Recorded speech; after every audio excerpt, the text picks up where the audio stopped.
네, 스마트폰을 쓰다 보면 종종 액정이 깨졌다거나 액정 보호 필름 사야지라고 말을 하곤 하죠. 그런데 여기서 말하는 액정이 빠르게 스마트폰에 사라질 것으로 예상이 됩니다. 무슨 얘기인지 산업팀의 이상훈 기자 연결해서 알아보겠습니다. 이 기자.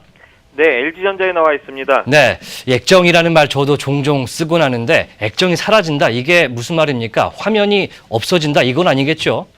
예, 그렇습니다. 예. 사실 사람들이 액정이라는 말을 흔하게 사용하고 있는데 좀 더 살펴보면 이 표현이 꽤 잘못된 형태로 사용되고 있는 것을 알 수 있습니다. 예. 액정은 고체와 액체의 중간 상태를 띠는 물질이며 영어로는 리퀴드 크리스탈이라고 부릅니다.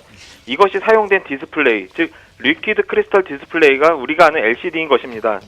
그런데 사람들이 디스플레이 구동 방식 중 하나인 액정 LCD를 디스플레이와 동일하게 사용하는 경향이 있습니다. 그래서 좀 혼동이 생기는 건데요. 예. 가령 LG전자의 OLED TV나 삼성전자의 갤럭시 스마트폰의 경우 OLED 패널을 사용한 디스플레이이기 때문에 액정이 망가졌다라고 하면 안 되고 OLED가 망가졌다라고 하는 게 좀 더 정확한 표현입니다. 네, 그러니까 액정이라는 말은 LCD만을 얘기하는 것이니까 그만큼 표현에 좀 주의를 할 필요가 있겠네요. 그렇다면 이 액정이 사라진다, 이 얘기는 LCD가 그만큼 빠르게 준다, 이런 얘기를 할 수 있겠네요. 예, 맞습니다. 예. 다만 TV 시장 전체에서는 LCD TV가 빠르게 사라지는 것은 아닙니다. 그러나 스마트폰 시장에서는 LCD가 빠르게 설 자리를 잃어가고 있는 것이 눈에 띕니다. 예. 우선 상반기 삼성전자의 주력 스마트폰인 갤럭시 S8과 21일 출시를 앞두고 있는 갤럭시 노트 8 모두 OLED 패널을 사용하고 있습니다. 또 삼성전자의 중가 스마트폰인 갤럭시 A, 갤럭시 J 시리즈도 OLED 패널을 사용할 정도로 삼성전자의 스마트폰에서는 LCD 패널을 장착한 제품을 찾아보기 어렵습니다. 예. LG전자는 지금까지 스마트폰에 LCD 패널을 장착해 왔는데요.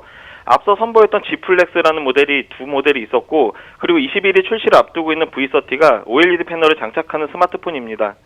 LG전자는 TV와 더불어 스마트폰 역시 LG 디스플레이로부터 패널을 공급받고 있습니다.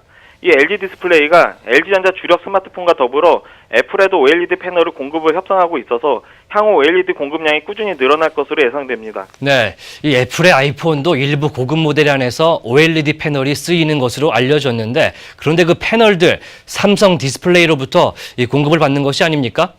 맞습니다. 예. 애플이 공개할 새 아이폰 중 하나인 아이폰 X라고 하는지 아이폰 10이라고 하는지 아직 명칭이 정해지지 않았습니다. 예. 이 아이폰 10이 OLED 패널이 사용될 예정이고요. 이 패널은 삼성 디스플레이가 공급합니다. 그러나 애플은 부품을 한 곳에서 공급받기보다는 공급처를 다변화해서 부품 공급 단가를 낮추고 공급의 안정성을 높이는 전략을 사용해왔습니다. 예.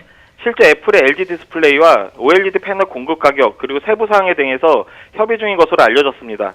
LG 디스플레이는 또 경북 구미에 올해 새로 증설된 E5 라인을 통해서 중소형 OLED 패널을 생산하고 구글의 픽셀2 스마트폰에도 OLED 패널을 공급할 계획입니다. 네, 이렇게 되면 삼성 디스플레이가 독점하고 있는, 거의 독점하는 이 중소형 OLED 패널 시장에서 강력한 경쟁 상대로 부상할 수도 있겠는데요.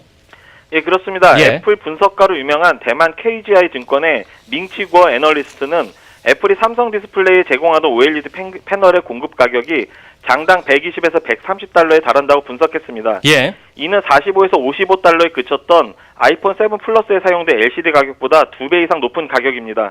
패널 제조사 입장에서도 향후 LCD를 대체할 것으로 예상되는 OLED 패널이 수익률까지 좋으니 OLED 확산이 반가운 소식일 겁니다. 예, 여기까지 듣도록 하겠습니다. 지금까지 산업팀의 이상훈 기자였습니다.